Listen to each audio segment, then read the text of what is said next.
बंदर की जगह का भाई प्रिंट कर ले हमारी को टाइम कट जाए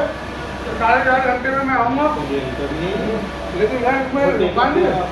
तो शॉर्ट सर्किट हो गया कोई भी उम्मीद की बात हो गई तो किसी के साथ भी हो सकती है। आप भी तो रखिए बात इसलिए मैं करना है कि बात सही के पास सब लोग बैठे पुराने दुकान का काम बड़ा सबसे झीझक है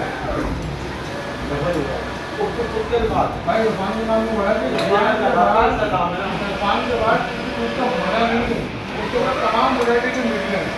हाँ ये बस उसके बाद बैठा ब्लैक आउट भी मिल गए उसके बाद कैनवस का स्टॉक है, स्टार्टर का स्टॉक है, टेक्सटाइल बैटरी का स्टॉक है, नॉन-टेक का स्टॉक है, मतलब और काफी भरा हुआ भरा हुआ काम भी कितना नहीं है लेकिन आप